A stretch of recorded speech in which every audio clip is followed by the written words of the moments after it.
What is up, my friends and family? I'm Charmx, and today I'm going to be reacting to 5 truly insane cases of human disappearances involving UFOs and extraterrestrial life. That is a long title. Oh my goodness.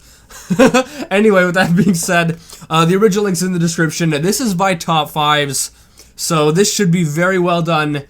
It might make me paranoid. I don't think so. It's not really paranormal stuff, and that's the stuff that freaks me out. UFOs and that, they don't really freak me out, so I don't think this will make me paranoid. But with that being said, I hope you like this video. The original link's in the description. Make sure you go subscribe to Top 5s if you haven't already, as well as go get their magazine if you're interested. And with that being said, let's begin!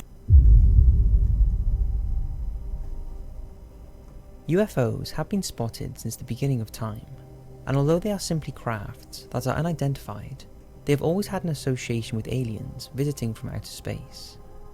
But spotting something in the sky and claiming it to be of extraterrestrial origin is one thing. Actually having a fatality or a disappearance linked to the sighting or pursuit of a UFO, and you take things onto a whole nother path. Now, these stories may seem hard to believe, but we can say with almost certainty these people unfortunately passed away or are currently missing, and the links between them and supposed aliens or UFOs is startling. As always, sit back and enjoy. Sit back and be freaked out. Carl Hunrath and Wilbur Wilkinson.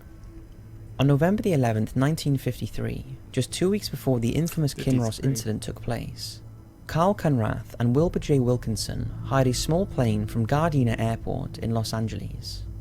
They submitted no flight plan, and the plane was piloted by the inexperienced Hunrath, who the previous day had told friends that he believed a UFO had landed nearby, and that some people had left Earth and travelled to other planets.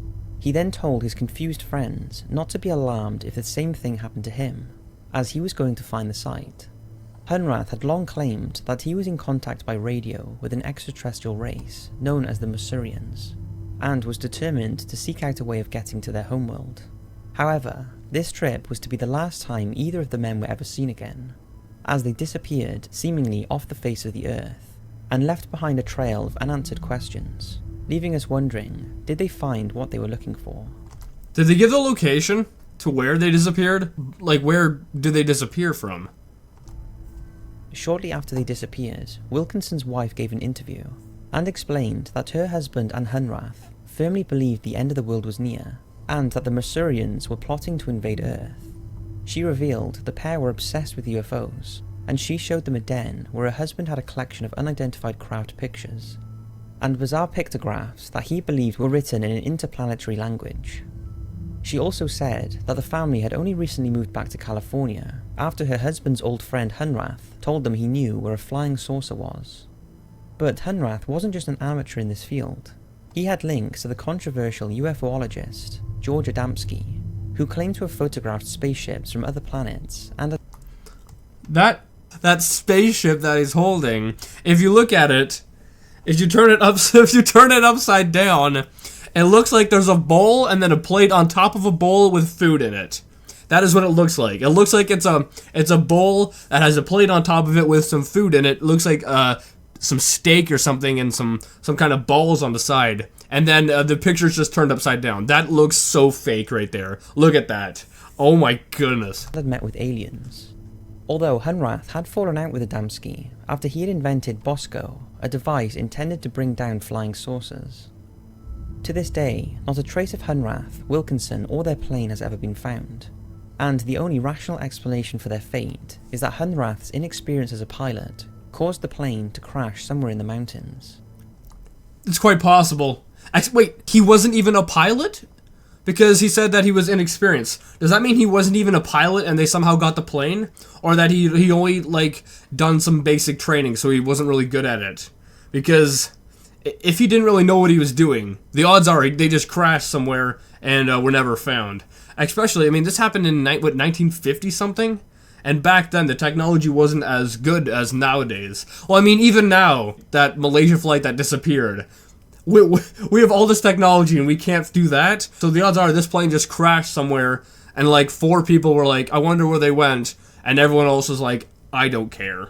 But since not a shred of evidence has been found, the pair's obsession with aliens, the fact they were actually out looking for a UFO, and that Felix Moncler disappeared under incredibly mysterious circumstances while pursuing a UFO just 2 weeks later, and you cannot argue the fact that this is a very strange case that I wish we knew more about. It is a pretty strange case, but what is even more strange is that guy's hair.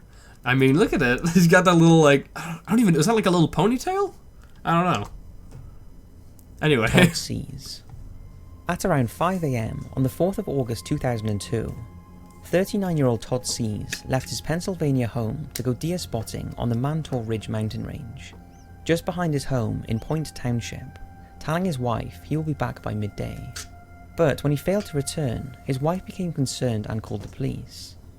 Shortly after, his son found his dad's abandoned four-wheeler, and the discovery prompted a large-scale search of the area involving police, locals, and sniffer dogs. Divers were also called in to search a nearby pond, but there was no trace of him. That's weird. The search continued the next day, and around 8 PM that evening, a patch of white was spotted in the woods near the pond. The area was very close to dense woodland, and firemen were called in to cut a path through the thick bramble, where they discovered the body of Sees, supposedly 70 foot up a tree. He was found only in his boxers, and had a look of terror on his face, but strangely, no family member was asked to identify the body, and his body was removed without a coroner being present. That's weird. An immediate autopsy was carried out, but the results were inconclusive, stating only that he had no internal or external injuries. He could have had a heart attack or something. That would explain his face of terror. It wouldn't explain why he was half naked, though. I mean, maybe he went out to the wilderness to get naked for some reason. Maybe he was into that kind of stuff. According to the story, Todd was then returned to the family in a sealed casket, with a strong recommendation they do not open it, and he was buried without his family ever viewing his body. Wait, so they gave it back to him in a casket, and they recommended that they do not open it. I'm sorry, but if the guy died, and there was no case of internal or external injury, that would mean that his body is perfectly fine. So it's not as if his body was torn up or anything like that, and that's why you wouldn't want to open it. If they told me that, I would probably open it. That sounds strange. Then a few months later, the toxicology report suggested cocaine toxicity, and the case was closed. As you can imagine, He was on questions drugs? have been raised, and there appears to have been some sort of cover-up, with claims that the FBI were involved. For starters, Todd's body was found in an area on his own property that had been intensively searched the day before they found him, suggesting that he had been somewhere else and his body was put there after his death. Also, the physical condition of his body was apparently more consistent with a death that had occurred days or weeks previously, rather than just a few hours, as was the case. That's weird. It later came out that on the morning Todd left his home, at least 3 local people reported seeing a disc-shaped UFO over Mantor Ridge. This, along with numerous accounts of the FBI being first on the scene, as well as the lack of press coverage, leads many to point to a cover-up. But if so, then why Todd was targeted is not known. Sadly for his family and friends though, there are many unanswered questions, and it's been suggested Mr. Sees was the victim of an incredibly unexplained and extraordinary death, with possible links to aliens or otherworldly forces. What's your thoughts? I don't know what it could be. I really don't know. But the thing that drives me crazy, not driving me crazy, but the thing that I want to know is why didn't they open the casket? I mean, his body was fine, right? There was no signs of an external or internal injury, right? Which means that he should have been intact. So if I knew that, I would open the casket, because the odds are he would be in there fine. But they didn't open it. I don't know why. I would have opened it. I think so much more would have been revealed if they just opened the casket, but they didn't. Captain Thomas Mantell. On January the 7th, 1948, operations in the control tower at Godman Army Airfield spotted an unusual object in the skies above Madisonville, Kentucky. They soon received reports from the Kentucky Highway Patrol that similar sightings of a circular object around 250 to 300 feet in diameter was heading west. Several officers were called to investigate, but were unable to identify what this thing was. At the same time, 4 F-51D Mustang aircraft were already in the air on a routine training exercise led by Flight Commander Captain Thomas Mantell, and they were ordered to go and pursue the object. Mantell acknowledged the request, and the 4 aircraft started their search. Shortly after, one of the planes was running low on fuel. Wait, what year was this one in? Every freaking time, I keep... What year was this in? And requested a return to base. This was followed by another request from one of the other 3 remaining pilots, also to break away, as he was becoming disorientated and feared he was losing his bearings. It was also asked that one of the 2 remaining pilots also break away and accompany the lost pilot safely back. This left Captain Mantell in sole pursuit of this craft. Mantell climbed to 15,000 feet and reported to the control tower that he had the object within sight and was climbing higher to investigate. Shortly after, he said that he was closing in on the object, but sadly this would be his last message, as at 25,000 feet, alone and with no oxygen, Mantell purportedly blacked out. Yeah, if you're way that high and you don't have oxygen, way up high in the air, I need to get a new hat. Way up high in the air, there's less oxygen, like the higher you go up. So he's going that high without oxygen, he's gonna pass out. Did he not think of this before going up that high? His aircraft crashed around 90 miles south of Godman Airfield, and firefighters later pulled his body from the wreckage. The UFO disappeared from sight at around 3:50 PM, and up until this point, many continued to observe it. At the time, the incident received an enormous amount of media attention, and various rumours about the incident began to spread, with claims that a flying saucer shot down Mantell's plane. It was also alleged that his body was ridden with bullets, and the wreckage was radioactive, and according to various internet reports, he told ground crew he could see people inside the craft, although there doesn't seem to be hard evidence to substantiate any of these claims. The official report states that Captain Mantell was flying too high, lost consciousness due to a lack of oxygen, causing his plane to spiral out of control at high speed before crashing. That's what I think. But there was never an explanation for what the UFO was. Some suggestions, like weather balloons or missiles, just don't hold up. What is telling is that a marker in honour of Captain Mantell actually states he died in pursuit of a UFO, so there is no question about it that he was pursuing something. But what exactly this was, or if it was of alien origin, is unknown and pretty terrifying.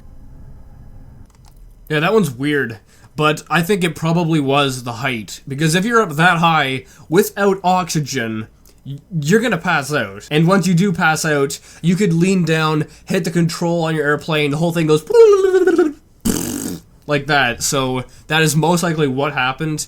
But the question to what he was actually pursuing, who knows? Bruno Borges.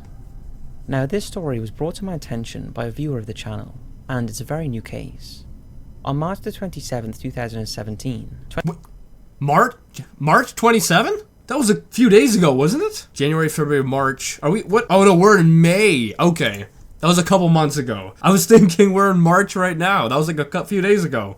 But no, that was like a month or two ago. Okay. 25-year-old psychology student Bruno Borges had dinner with his family in the Brazilian city of Rio Branco, just before his parents went away travelling. But when they returned a month later, Borges was nowhere to be found. A search of his previously locked away bedroom revealed he had removed all of the furniture, and the room was lined with thousands of words and strange diagrams, along with hundreds of books and notepads full of strange writings. That's weird. But perhaps the most bizarre thing in the room was a statue of Italian philosopher Giordano Bruno, whose claims about the universe, that the sun, not the earth, was at the centre of the solar system, along with other controversial beliefs, led to him being charged with heresy and burned at the stake in 1600. Shortly after the disappearance, a video of Bruno's room was posted online, and many noted that he had an uncanny resemblance to Giordano, and that there were many outlandish theories about what it all meant. This led to speculation that Bruno had been abducted by aliens, as there was a self-portrait of Borges standing with an alien, and unusual signs associated with Satanism and the Illuminati on the bedroom floor. That's weird. His family confirmed that he had been working on a secretive project since 2013, and had constantly been asking for funding to complete it. Although the only detail he would give to relatives was that he was writing a series of books that would change humanity in a good way. They admitted that Bruno had a keen interest in extraterrestrial life, and they are convinced his project had something to do with his disappearance. Not a whole lot is known about this as of yet, but is it possible he stumbled upon something that proved the existence of aliens? If anyone can shed any light on what might have happened to Bruno, and the strange circumstances surrounding him, then his family would be very grateful. For now, investigators say the case remains confidential, but all possibilities are being considered. That is bizarre. That one's like the most bizarre out of them all. Because that was like 2 months ago. I don't know. I have no clue about that last one. That one's very weird. The guy had just writing everywhere. And he had like satanic stuff going on. I mean... I don't think he was writing about aliens. He's writing about summoning the devil or something. Anyway, with that being said, I hope you guys liked this video. This one was so bizarre. It didn't make me paranoid, but it is very weird nonetheless. Anyway, I hope you guys liked this video. If you did, make sure you give it a thumbs up, possibly share with a friend. If you're new, hit subscribe to join the family today, and also make sure you go subscribe to Top 5s, as well as go check out their magazine if you're interested. And yeah, with that being said, I'll see you guys next time. Boop!